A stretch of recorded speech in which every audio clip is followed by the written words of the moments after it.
Hello, welcome to another episode of Unhindered Faith, and we're going to continue in the series of Made Well. And I just want to welcome you back. And have you ever noticed how easy it is to explain why your life isn't changing? I don't have enough time, or I wasn't given the same opportunities as everybody else, I've been hurt too many times, or maybe we've even said, I've always struggled with that. And maybe those statements are true, but here's the question. Here's the question that I have for you. What if the thing keeping you stuck isn't your problem? What if it's the excuses you've built around it? And today we're going to talk about one of the most uncomfortable moments in the story of the Pool of Bethesda. You see, because when Jesus asks the man at the Pool of Bethesda if he wants to be made well, the man doesn't answer the question. He starts explaining why he can't.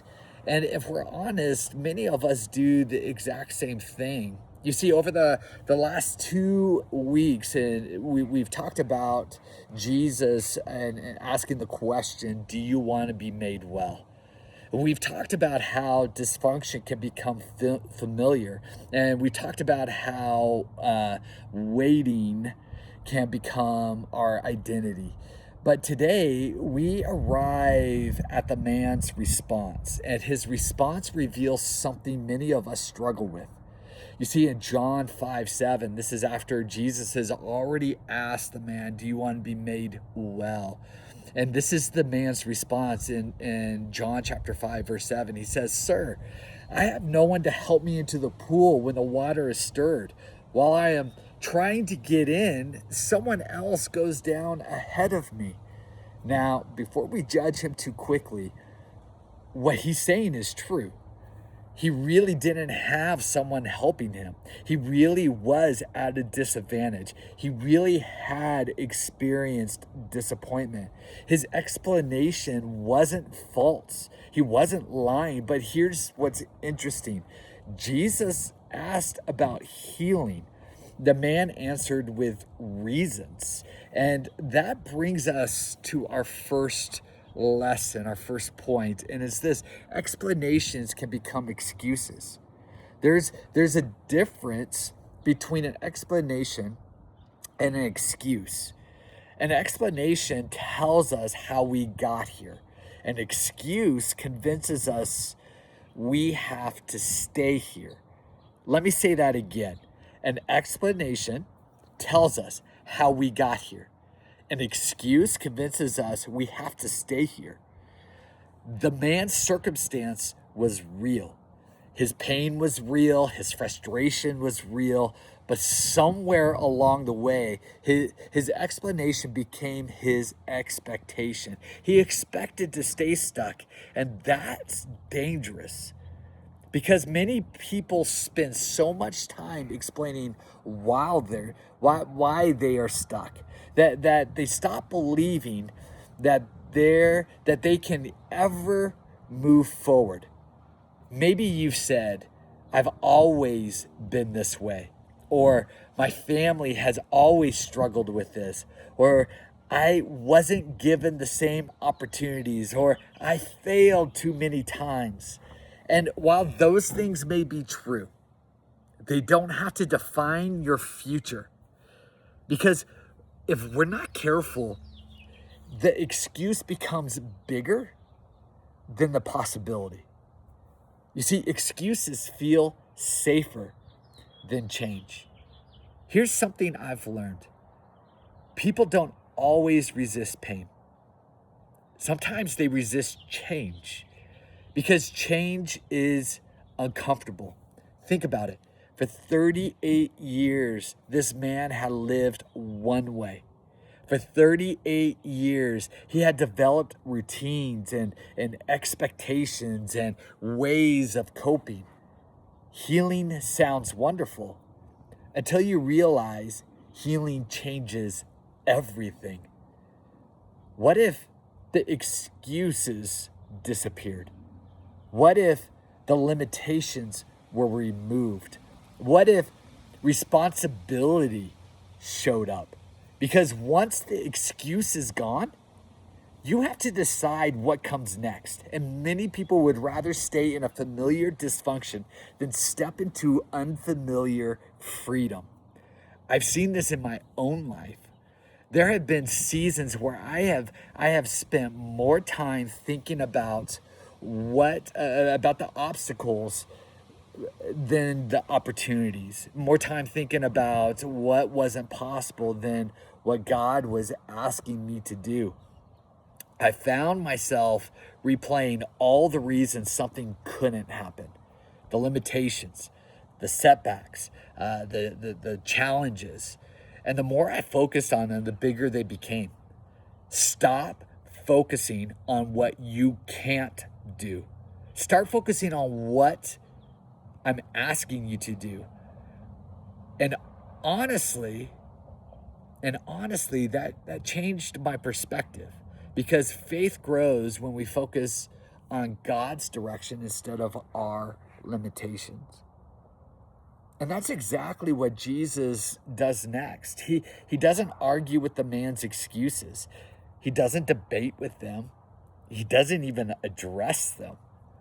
Jesus calls us beyond our excuses. Jesus simply says, get up, pick up your mat, and walk. That's it. No discussion, no explanation, no argument. Jesus immediately shifts the focus away from the obstacle and onto obedience. I love that, because many of us are waiting for God to explain everything. Meanwhile, God is asking us to take the next step.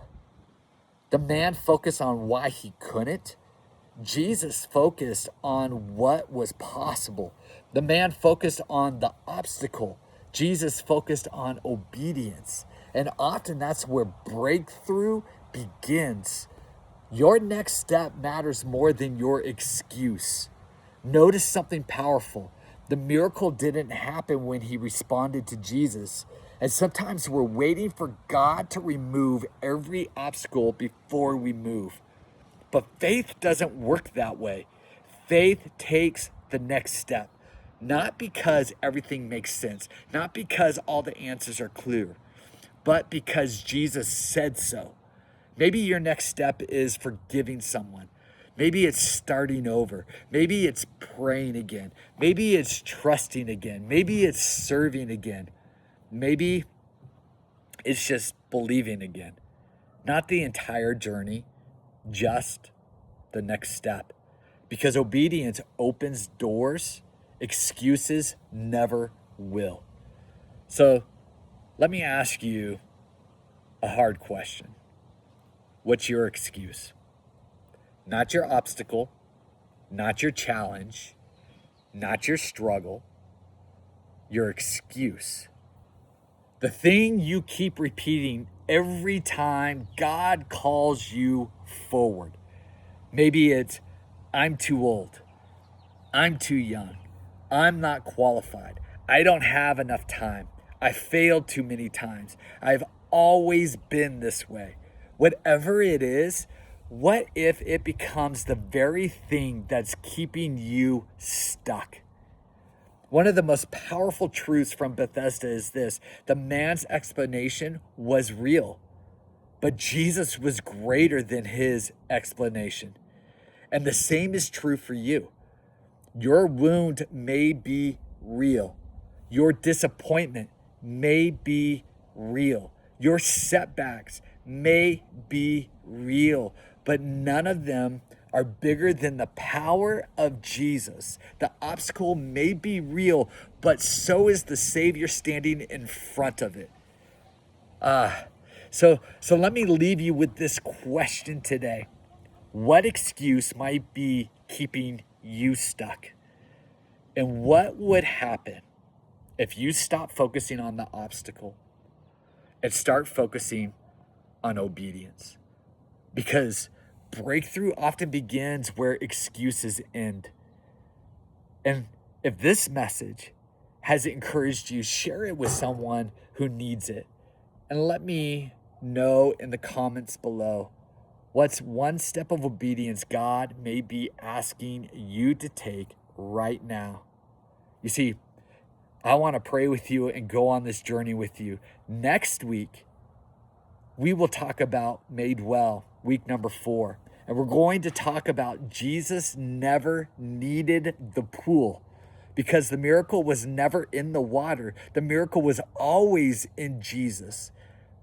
So thank you for watching Unhindered Faith. And remember, Jesus didn't come to just to help you survive your condition. He came to make you well.